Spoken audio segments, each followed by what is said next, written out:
Sejam todos muito bem-vindos, este é o canal Ensine Palestra, meu nome é Alex Paulo, muito obrigado a você que está conosco, é uma honra muito grande ter você de volta ao nosso canal, você que toda quarta-feira às 8 da noite assiste os nossos vídeos, nosso vídeo sempre estreia às quartas-feiras às 8 da noite, muito obrigado a você que desde a estreia já acompanha o nosso trabalho, muito obrigado a você que está conosco, você que está chegando agora também, seja muito bem-vindo, seja muito bem-vinda. Confira o nosso canal, se gostar do vídeo, deixe o seu like, se gostar do vídeo, comente ele, se gostar do vídeo, assista ao nosso canal mais vezes, inscreva-se no nosso canal, ative o sininho para que você possa receber as notificações, coloque ali todas para que todas as notificações cheguem até você e faça parte da família Ensine Palestra.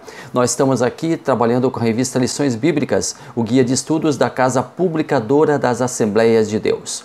Nosso comentarista do trimestre é o pastor Clayton Ivan Pomering. Nosso trabalho nesse trimestre está versando sobre o povo de Israel. Nós estamos trabalhando a história de Israel. Nós estamos nesse terceiro trimestre trabalhando o plano de Deus para Israel em meio à infidelidade da nação, as correções e os ensinamentos divinos no período dos reis de Israel.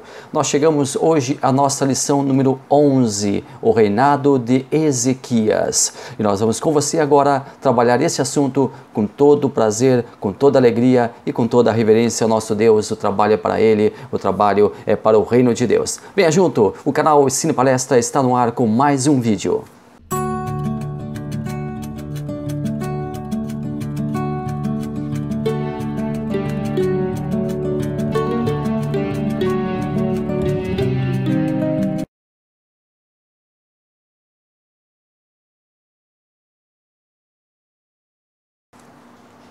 Lição número 11, o reinado de Ezequias. Nós temos na nossa revista o nosso texto áureo, nós temos na nossa revista a verdade prática, nós temos na nossa revista a leitura diária e nós temos na nossa revista a leitura bíblica em classe, que se encontra nesta semana no livro de 2 Reis, capítulo 18, versículos 1 ao 3, capítulo 18, versículo 13, capítulo 18, versículos 28 e 29, capítulo 19, versículo 1, capítulo 19, versículos 5 e 7, e ainda capítulo 19, versículos 15 e 16 e capítulo 19, versículos 20 e 21. É uma leitura bem extensa, mas ela se faz necessária para que você possa entender o pano de fundo do nosso trabalho, o pano de fundo da lição de hoje. Nós não vamos ler aqui, mas aconselhamos você que possa ler na sua Bíblia, que possa ler na sua revista a nossa leitura bíblica em classe.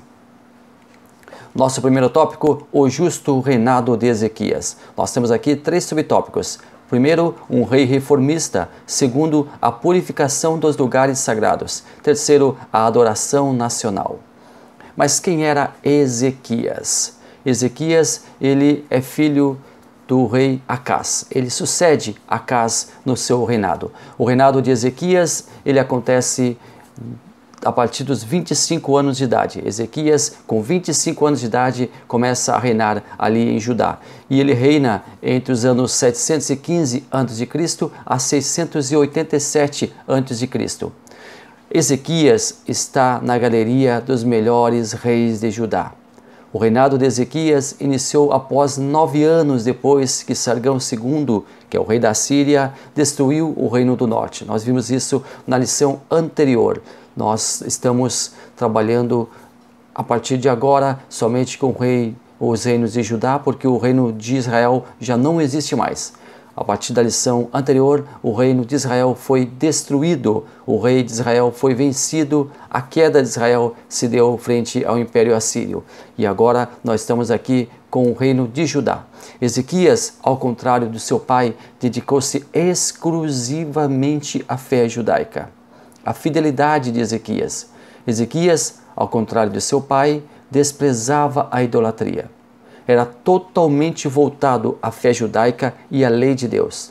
Tão logo começou a reinar, Ezequias tomou medidas para acabar com a idolatria no reino. E já no início do seu reinado, ele tem uma decisão crítica a tomar. Logo ali no primeiro ano de seu reinado, Ezequias se viu diante de um grande dilema. Algumas cidades filisteias adjacentes ao seu reino se recusavam a pagar impostos à Assíria. e invadiram o coração de Ezequias com uma proposta. Eles queriam que Ezequias fizesse parte de uma coalizão, uma rebelião contra o Império Assírio. Eles queriam fazer uma coligação de confronto ao Império Assírio. E aí entra aqui a figura proeminente do profeta Isaías, que desaconselhou Ezequias a participar desse projeto. Isaías caminhou nu ao redor de Jerusalém. E nu ele profetizava, dizendo que sua nudez significava o que sobraria de Judá, caso o rei aceitasse participar daquela rebelião. Ezequias, atendendo ao profeta, recusa o convite de seus vizinhos. E a história mostra o acerto de Ezequias. Sargão II devastou as cidades filisteias rebeldes, mas deixou Judá relativamente incólume, relativamente intacta. Após salvar-se daquilo que seria um grande desastre, após ter um grande livramento da parte de Deus, que mandou o seu profeta dizer para Ezequias que não participasse daquele feito, agora Ezequias, que não participou da reunião, que não participou daquela grande rebelião, que não participou daquela grande revolta, volta suas forças para promover a reforma religiosa ali em Judá. Ezequias entendeu que não deveria eliminar os santuários cananeus em Jerusalém. Por que isso? Ele sabia que essa adoração estava tão enraigada que despertaria uma verdadeira revolta por parte do povo. Até mesmo o altar pagão que seu pai, Acaz, havia erguido no templo, ele deixou em pé. Olha só que interessante. O povo de Deus, que vira os seus irmãos do norte, lá de Israel, sendo literalmente destruídos, enviados para outros países, sendo dispersos da sua terra por causa da idolatria, porque lembre, lá em Israel a idolatria sempre reinou. Todos os reis de Israel foram reis reprovados diante de Deus devido à idolatria. O povo de Judá, vendo que seus irmãos em 722 a.C. foram derrubados, foram acabados como nação, derrocados como nação, por causa da idolatria. O povo de Judá, mesmo assim, continuou sendo idólatra. Que coisa triste. Que coisa triste. A idolatria estava tão enraigada, fazia parte do cotidiano daquele povo. Deixa eu abrir um parêntese aqui, vocês devem estar ouvindo esse barulho gostoso que está aí ao fundo, a nossa trilha sonora, essa chuvinha gostosa que está caindo aqui no Rio Grande do Sul. Isso é maravilhoso e nós louvamos a Deus por essa chuva. Glórias a Deus por ela. Fecha parêntese.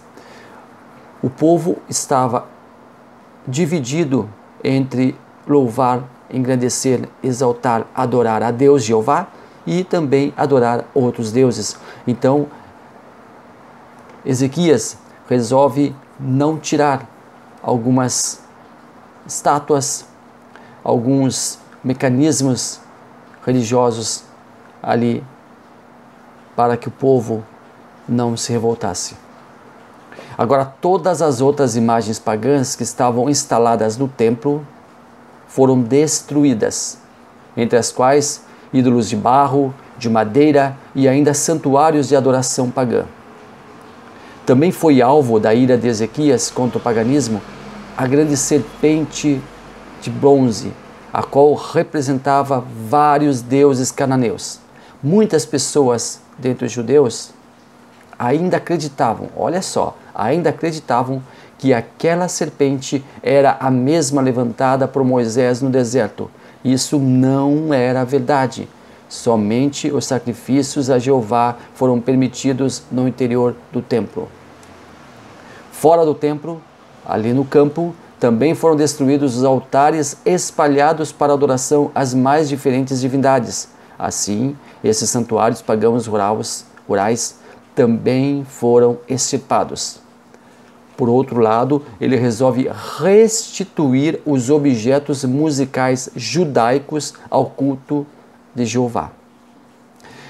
Ezequias foi um rei libertador, ou queria ser um rei libertador, gostaria de ser um rei libertador, tinha vontade de ser um rei libertador.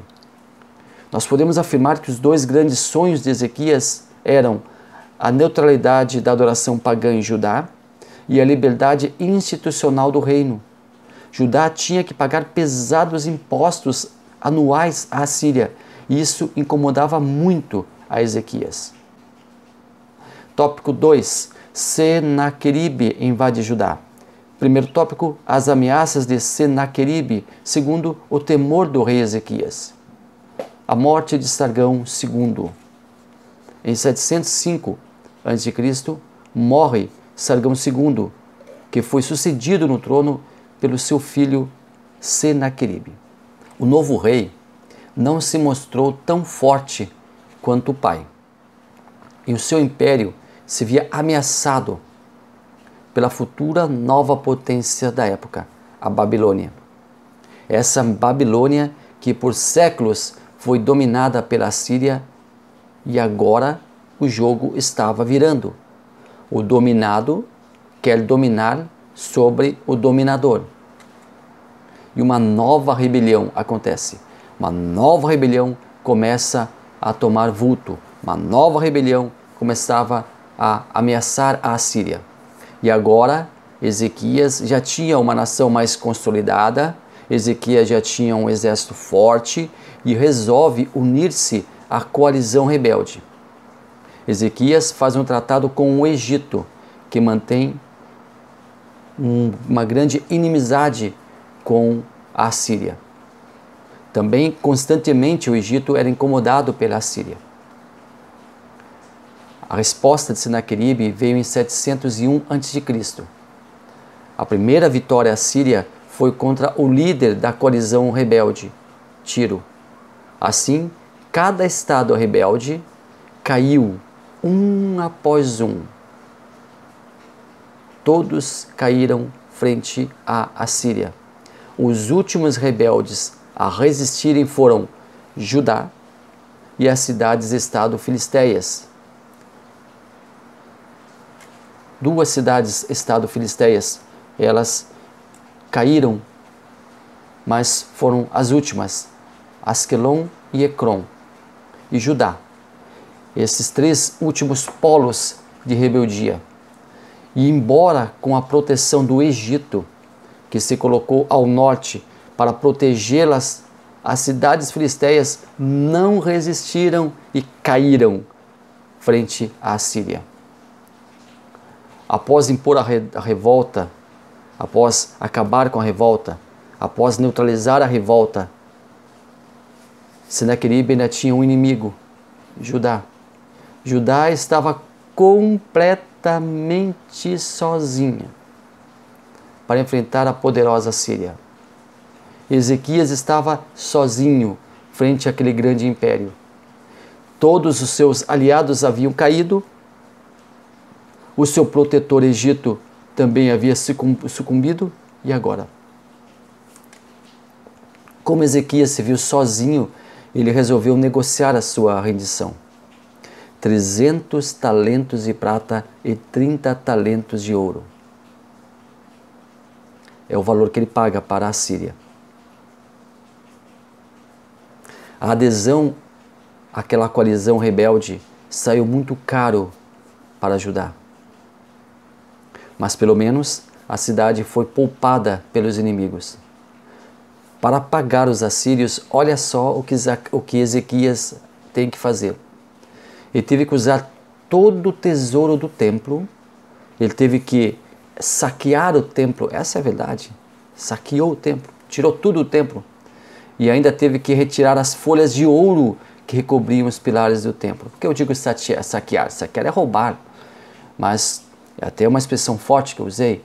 Mas Ezequias, ele lapida, ele acaba, ele consome com a riqueza do templo para pagar a Síria, para que a Síria poupasse o reino de Judá. Ou seja, Ezequias agora entrou em uma fria. Ezequias agora entrou em uma guerra que não precisava. Agora ele não consultou Deus, ele não buscou a Deus, ele foi por conta própria, buscou amparo egípcio, buscou amparo humano e acabou tendo uma fragorosa derrota. Mais um rei que compra a tranquilidade no reino. Outros reis também pagaram a Síria para não terem o reino invadido. Por essa tranquilidade agora que Ezequias estava vivenciando, não foi efetivada, não foi muito efetiva, porque as ameaças assírias ainda continuavam. E depois, várias cidades de Judá caíram frente à Síria. Mas em Jerusalém, Ezequias montou um cerco que continha olha só a engenharia, um aqueduto subterrâneo de aproximadamente 186 metros de comprimento. Esse aqueduto, ele servia para levar água para dentro da cidade. E como parte desse engenhoso projeto, Ezequias providenciou que os poços de fora da cidade ficassem não potáveis, fazendo com que o exército assírio ficasse sem água. Caso houvesse um cerco ali, os assírios ficariam sem água e lá dentro Judá estava mantida com a água. Mas agora o terror se acampa ao redor de Judá. E lá estavam os assírios cercando Judá. O povo ficou aterrorizado, pois lembrou-se imediatamente do cerco ao reino do norte, que havia durado 3 longos anos. Porém, segundo o profeta Isaías, e agora entra novamente Isaías em cena, a história não se repetiria em Judá.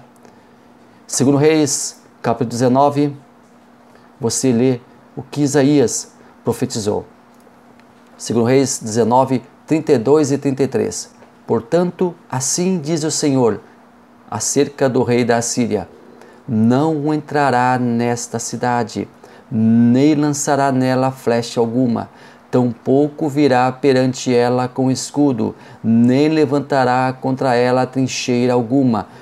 Pelo caminho, por onde vier, por ele voltará, porém nesta cidade não entrará, diz o Senhor. E ali acontece uma vitória sobrenatural.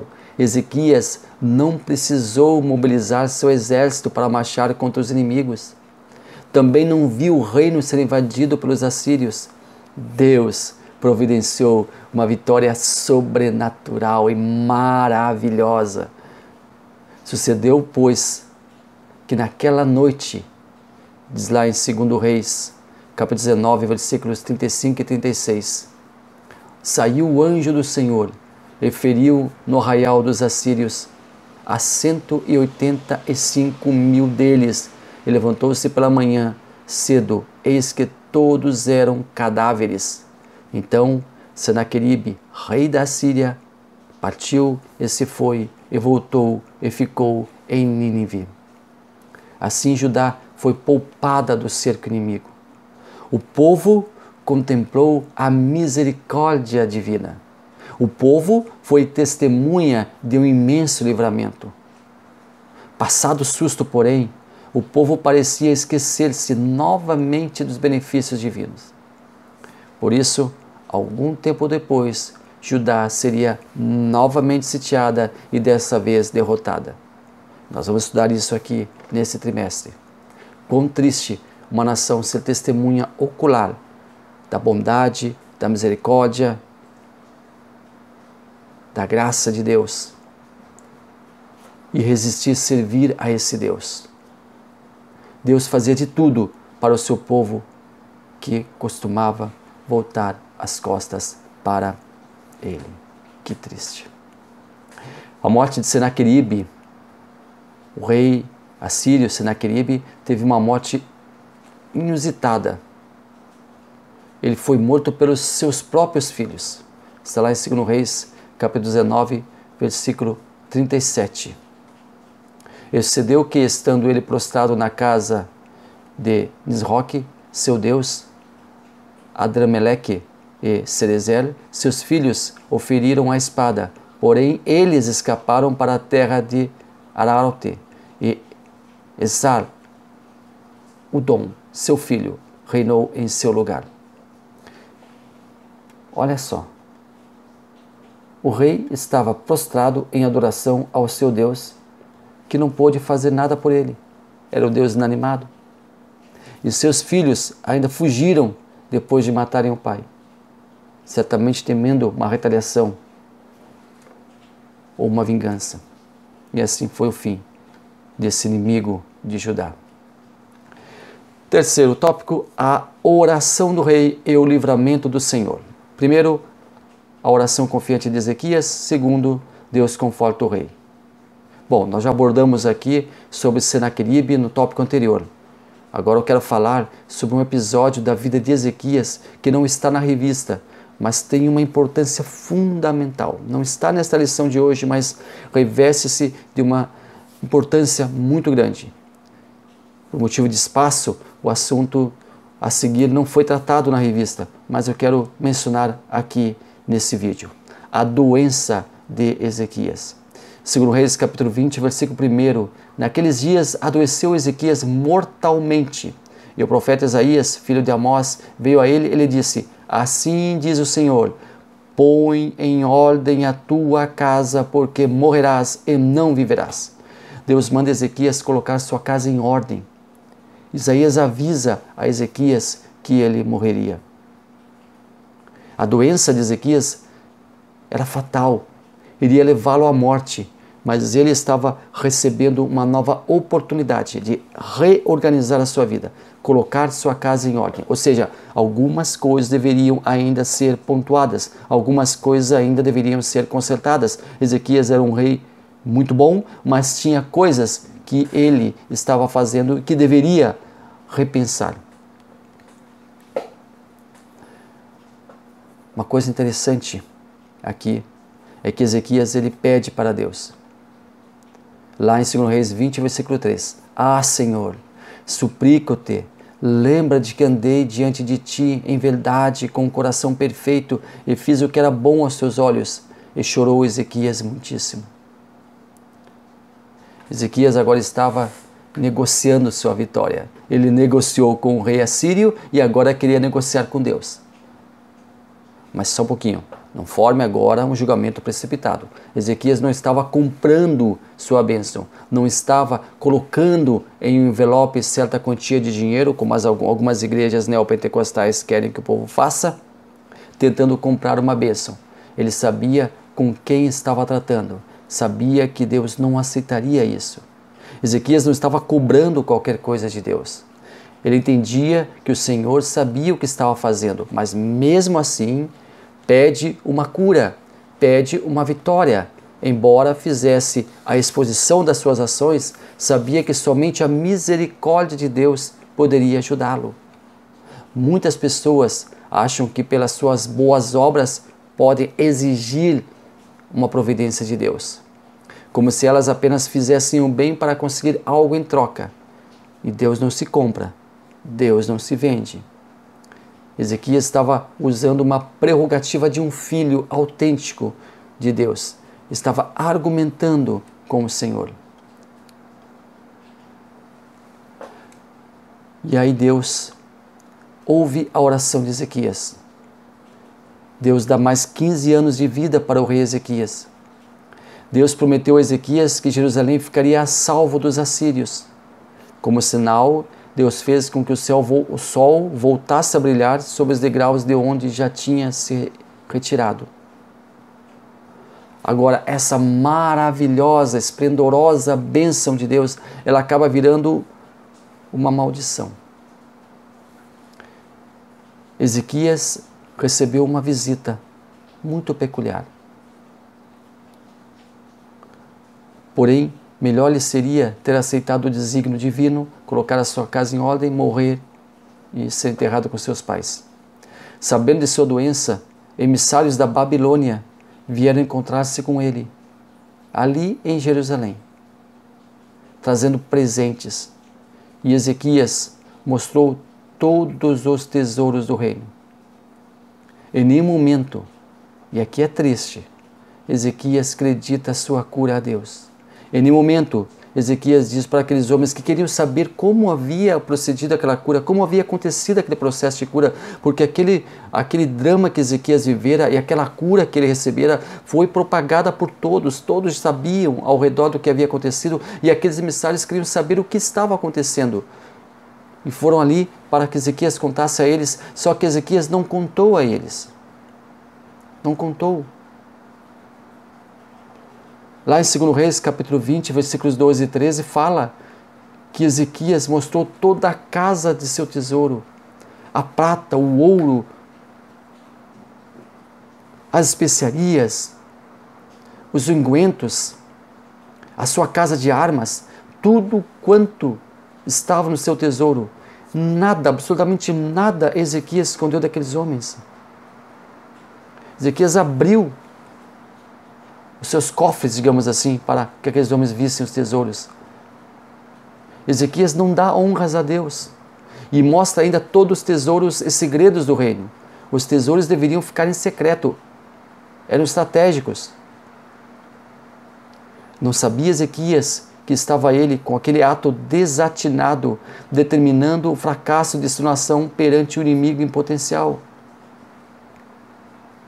A Babilônia, ela viria depois e acabaria cercando Judá e venceria Judá. Aqueles homens, eles, digamos assim, cresceram os olhos sobre o reino de Judá. Talvez fosse uma tática deles estar ali com a desculpa de querer saber como Ezequias fora curado. E se foi isso realmente, Ezequias cai, desculpa a expressão, como um pato naquela situação e acaba mostrando todos os tesouros para eles. E o profeta Isaías repreende Ezequias. Está lá em 2 Reis, capítulo 20, versículos 14 e 18.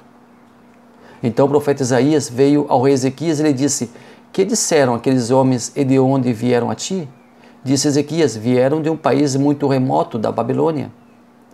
E disse ele: que viram em tua casa? E disse Ezequias: tudo quanto há em minha casa viram, coisa nenhuma há nos meus tesouros que eu não lhes mostrasse. E aqui segue a passagem, segue a mensagem. E lá, no final dessa mensagem, Isaías fala: então disse Isaías a Ezequias: ouve a palavra do Senhor, eis que vem dias em que tudo quanto houver em tua casa e o que entesouraram teus pais até o dia de hoje será levado à Babilônia. Não ficará coisa alguma, disse o Senhor, e ainda até de teus filhos que procederem de ti e que tu geraste tomarão para que sejam eunucos no poço do rei da Babilônia. Os erros de Ezequias: ele não colocou sua casa em ordem, não soube educar seu filho Manassés, que o sucedeu no trono, e foi talvez o pior de todos os reis de Judá. Um segundo erro: Ezequias fez pouco caso do castigo que Deus dera às futuras gerações. 2 Reis 20, 19. Então disse Ezequias a Isaías: boa é a palavra do Senhor que disseste. Disse mais: e não haverá, pois, em meus dias paz e verdade? Ezequias não estava preocupado com o que viria a acontecer no futuro. Estava satisfeito com a bênção sobre si que ele prometia, paz e prosperidade. Não estava interessado com a consequência de seus atos às futuras gerações. E Manassés, que é o seu filho, ele acaba reinando a partir dos 12 anos de idade.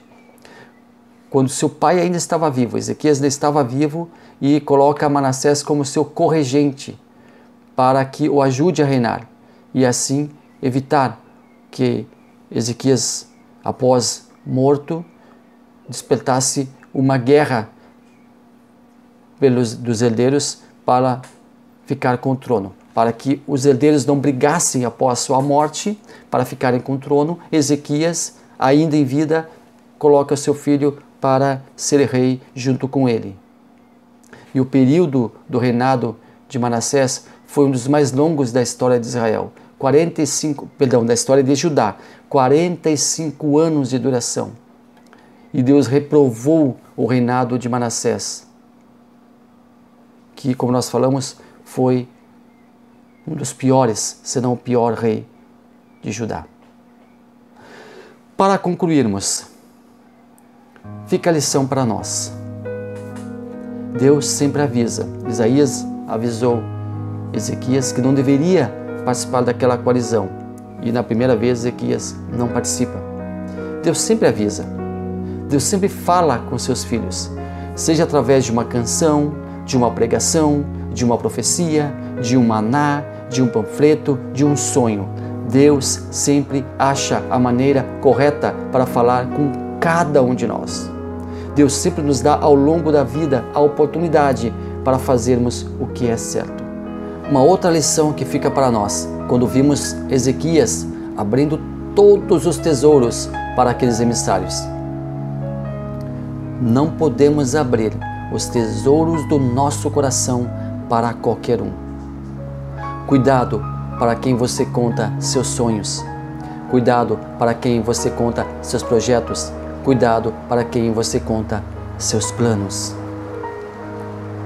Essa chuva que está caindo aqui, cujo barulho você está ouvindo aí, é a bênção de Deus sobre a nossa vida. Ezequias recebeu a bênção de Deus 15 anos a mais, mas não glorificou a Deus, não exaltou a Deus e acabou mostrando o que não deveria. Deus, Ele tem planos maravilhosos para nós. E sabe qual é a maneira mais correta de vencer, mais correta de realizar os seus planos? Já disse alguém? É contar eles para o menor número possível de pessoas. E elegendo um pequeno número de pessoas, saber que as pessoas, ter certeza, ter convicção que as pessoas irão ajudar você.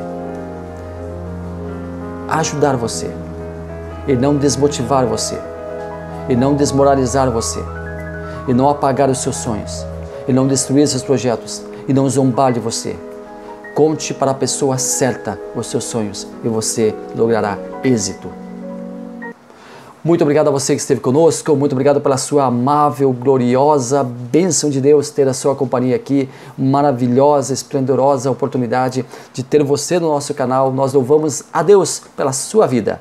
Deus abençoe você maravilhosamente. Não esqueça, curta o vídeo, não esqueça, comente o vídeo, não esqueça, deixe o seu like aí, inscreva-se no nosso canal, faça parte da nossa comunidade. Deus abençoe maravilhosamente a sua vida.